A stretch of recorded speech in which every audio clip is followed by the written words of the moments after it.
Eu queria falar um pouco sobre essa pedra.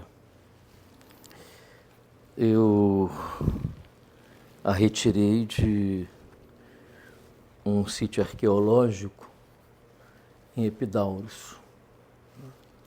Ela é uma pedra que tem uma numeração. Naquela época eu não sabia que a numeração era um indicador de classificação.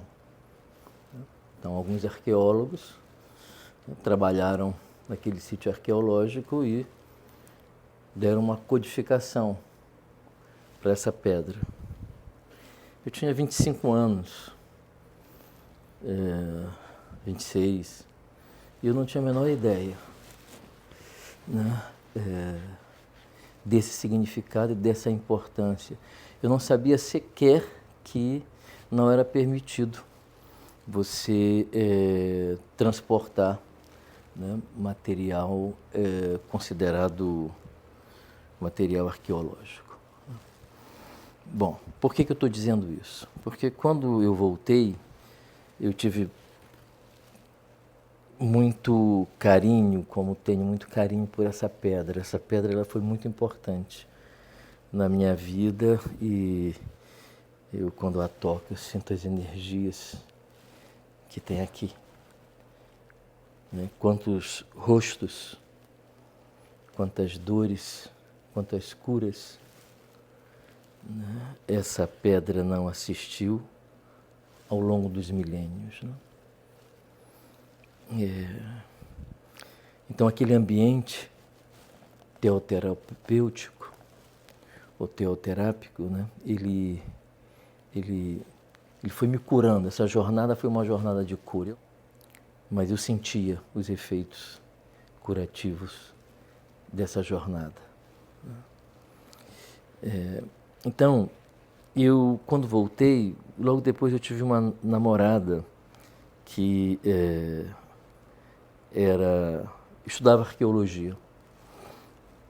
E quando ela entrou na minha casa, nessa época eu morava em Laranjeiras, ela viu essa pedra e, assim, tirou uma reta e foi na direção da pedra.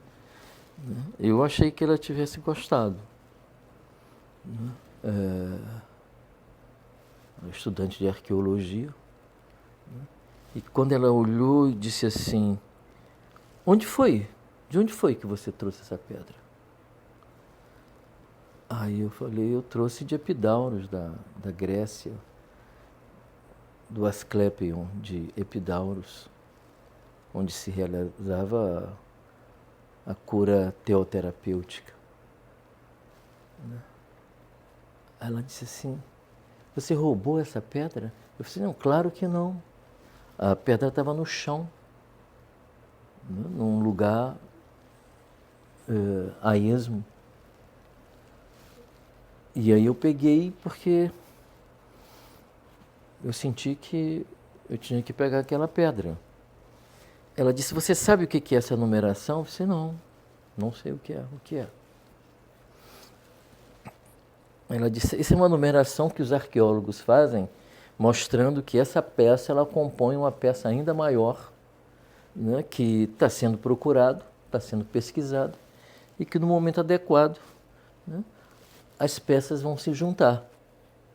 Então, na verdade, você roubou essa pedra. Eu falei assim: não roubei, eu não sou ladrão, eu não roubei. Eu achei só que podia pegar. E eu não vi nada onde eu pudesse ir até lá e perguntar se eu podia pegar. Na verdade, nem me ocorreu perguntar, de tanta certeza que eu tive que essa pedra era para me trazer. Eu não trouxe só essa pedra, falei para ela.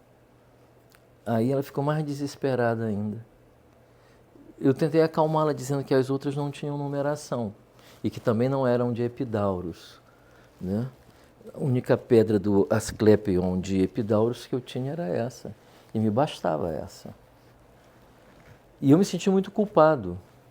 Então eu fiquei pensando durante o dia o que eu podia fazer. Eu não podia voltar a Epidauros e colocar a pedra onde eu a peguei.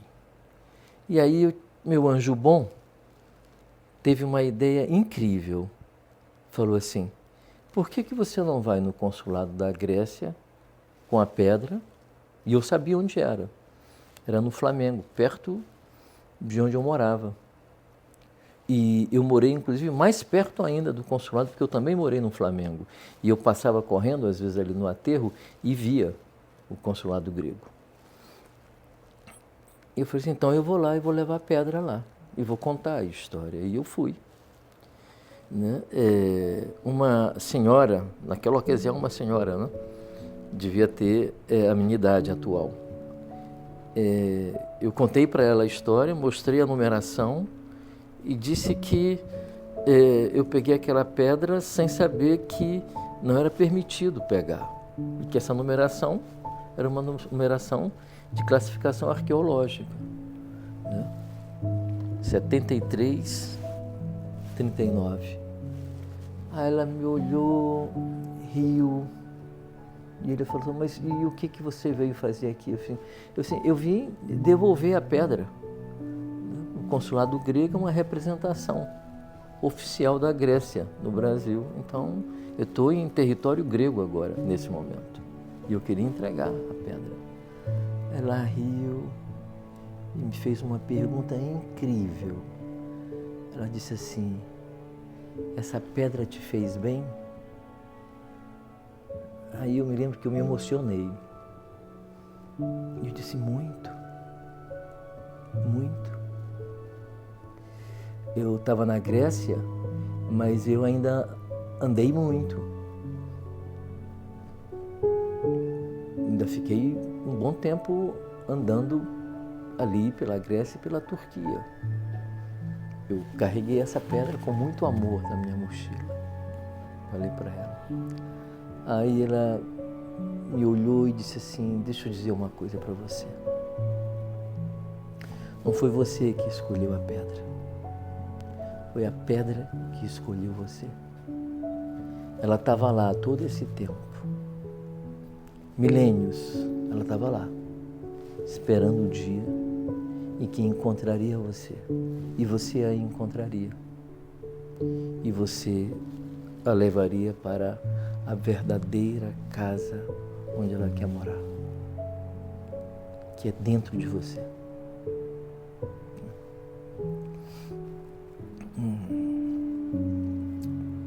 Eu fiquei e estou emocionado, relembrando esse dia, porque me lembrei de duas passagens que me tocaram muito, que é a passagem que Jesus fala que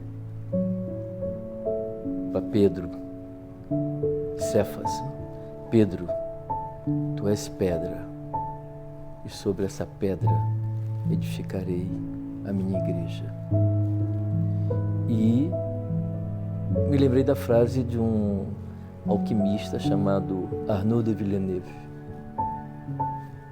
que dizia, eis a pedra de humilde aparência. No que concerne ao valor material, nada vale, mas ela é preciosa para aqueles que têm um coração.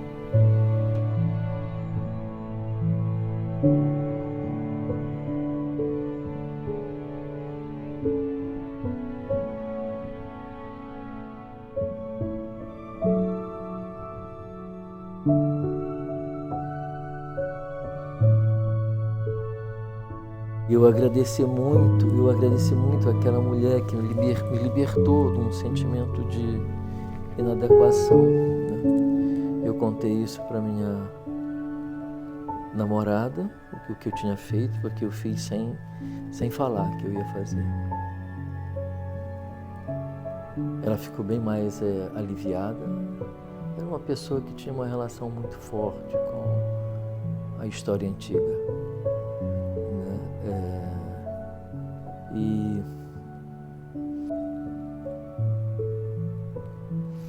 vou contar uma para vocês. Nos momentos mais difíceis, repito, essa não foi a única pedra que eu trouxe. Eu trouxe algumas outras pedras. E uma delas tem uma história bem curiosa também, que eu vou contar um dia, com ela na mão.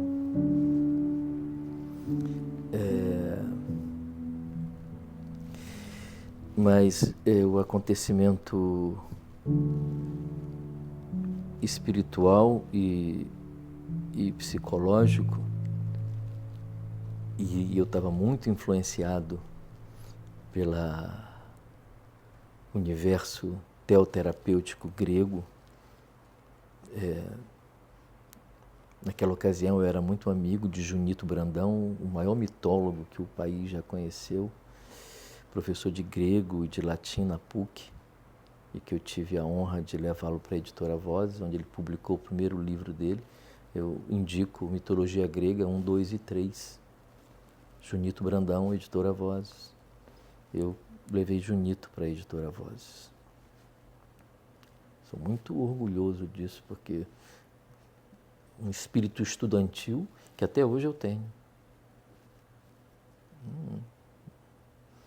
Me sinto um estudante. E a história é que, nos momentos mais difíceis, né, onde o conflito era tenso, era denso, onde um volume enorme de objetos mentais inconscientes ainda não tinham ganho linguagem nem pensamento, né, no meu aparelho mental, e se expressava a criatividade sob a forma de angústia, porque isso que a angústia é, criatividade não transformada em pensamento. Naqueles momentos difíceis, que constituem os momentos mais ricos da minha vida. Hoje eu estou bem.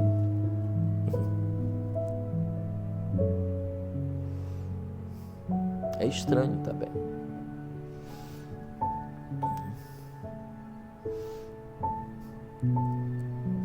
Não vejo nenhum conteúdo inconsciente me pressionando a transformá-lo em pensamento. Não vejo trevas me pedindo para transformar luz, tais trevas em luz. É bom. Mas aqueles momentos em que, não raras vezes, eu, se pudesse escolher entre não sentir o que eu estava sentindo e sentir, eu escolheria não sentir. E graças a Deus eu não tive essa opção, que eu teria cometido um grande erro. O que eu fazia? Eu pegava essa pedra, pegava o travesseiro, colocava ela embaixo, numa posição confortável, e eu deitava para dormir aqui com a pedra embaixo do travesseiro. Na minha fantasia, as energias dessa pedra entregariam para mim, sob a forma de sonhos, as mensagens que eu precisava receber e os símbolos que eu precisava compreender. Olha só, funcionou, tá? Funcionou.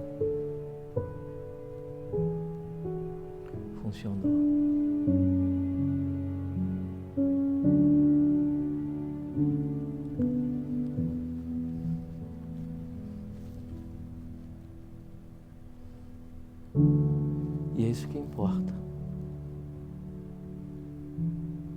Não importa o que você acha. Importa se funciona. Então essa é a história dessa pedra querida, que eu tenho muito amor por ela, né? E para onde eu vou ela vai comigo. Está aqui no meu consultório como uma memória que é reatualizada ritualmente através da minha prática de teoterapia. Era essa história longa que eu queria contar. Uma ótima sexta-feira para nós.